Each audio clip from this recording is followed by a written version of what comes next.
இந்திய உருமாற்று பிரிவான மித்ரா இவ்வாண்டு தொடக்கத்தில் தேசிய ஒருமைப்பாட்டு அமைச்சின் கீழ் செயல்பட்ட போது இந்திய சமூகத்தின் மேம்பாடும் அவர்களின் உருமாற்றத்தையும் முன்னிறுத்தி முதன்முறையாக திட்ட வரைவு ஒன்றை தயாரிக்கும் பணி தொடங்கப்பட்டது. அதன் பிறகு சில காரணங்களை முன்னிறுத்தி அப்பிரிவு மீண்டும் பிரதமர் துறையின் கீழ் செயல்பட தொடங்கினாலும் தமது தரப்பு தொடங்கிய அத்திட்ட வரைவு ஒருமுகப்படுத்தப்பட்டு கடந்த ஜூலை 17ஆம் தேதி பிரதமர் டத்துஸ்ரீ அன்வார் இப்ராஹிமிடம் ஒப்படைக்கப்பட்டுள்ளதாக தேசிய ஒருமைப்பாட்டு அமைச்சின் துணை அமைச்சர் செனட்டர் சரஸ்வதி கந்தசாமி தெரிவித்தார்.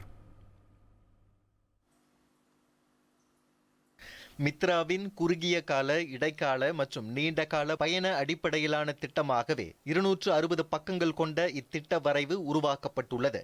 மார்ச் 7 தொடங்கி ஜூலை 6ஆம் தேதி வரையில் சுமார் 16 வாரங்களுக்கு மேற்கொள்ளப்பட்ட இந்த ஆய்வில் அமைச்சின் அனைத்து முயற்சிகளுக்கும் பொமாண்டோ அசோசியேட்ஸ் நிறுவனம் பெரும் துணையாக இருந்தது. இத்திட்ட வரைவின் முத்தாய்ப்பு அங்கமாக முதன்முறையாக 1000த்திற்கும் மேற்பட்ட பொதுமக்களை சந்தித்து மித்ராவின் செயல்பாடுகள் குறித்து அவர்களிடமிருந்து கருத்து சேகரிக்கப்பட்டுள்ளதாக சரஸ்வதி கூறினார். அரசாங்கம் இந்த நிதியை ஒதுக்கினாலும் மக்கள் அதன் பயனாளிகளாக இருக்கின்ற காரணத்தினால் இந்த முறையாக அவர்களுக்கு பயன்பட்டு இருக்கிறதா, இதை இன்னும் எப்படி மேம்படுத்த முடியும், இன்னும் எப்படி செம்மைப்படுத்த முடியும் என்ற மக்களிடம் இருந்து கருத்து கேட்கும் ஒரு ஆய்வினை முதல் கட்டமாக அமைச்சு மேற்கொண்டது. இரண்டாம் கட்டமாக அவர்களிடம் இருந்த பொதுமக்களிடம் இருந்து பெற்ற கள ஆய்வின் விவரத்தை அடிப்படையாக கொண்டு ஒரு பட்டறை நடத்தப்பட்டது. கடந்த மார்ச் 20, 21 ஆகிய 2 தினங்களில் புத்ராஜயாவில் நடைபெற்ற அப்பட்டறையில் அரசாங்க அமைச்சுகள், அரசாங்க சார்புடைய நிறுவனங்கள், அரசாங்க சார்பற்ற நிறுவனங்கள், பொது இயக்கங்கள் ஆகியவற்றின் பிரதிநிதிகள், கல்விமான்கள் என்று மொத்தம் 115 பேர் கலந்து கொண்டனர்.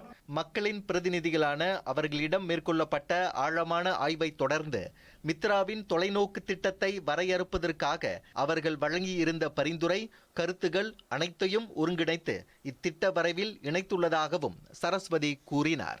தூரநோக்கு சிந்தனையுடன் தொழில்நுட்ப வளர்ச்சியில் இந்திய சமுதாயம் மிளிர இந்திய விவகாரங்களுக்கான தேசிய மன்றம் மித்ராவில் தோற்றுவிக்கப்பட வேண்டும் என்ற பரிந்துரை இத்திட்ட வரைவில் பிரதானமாக முன்வைக்கப்பட்டுள்ளதையும் சரஸ்வதி சுட்டிக்காட்டினார்.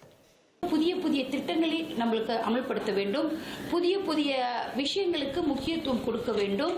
உதாரணத்திற்கு இப்பொழுது நாட்டிலே டிஜிட்டலைசேஷன் மற்றும் AI போன்ற நுண்ணறிவு போன்ற துறைகளுக்கு அதிக முக்கியத்துவம் கொடுக்கின்ற பொழுது நாம் கடந்த காலத்தில் உள்ள அதே புரோகிராமை திருப்பியும் மீண்டும் நடத்திக்கிட்டு இருக்கக்கூடாது.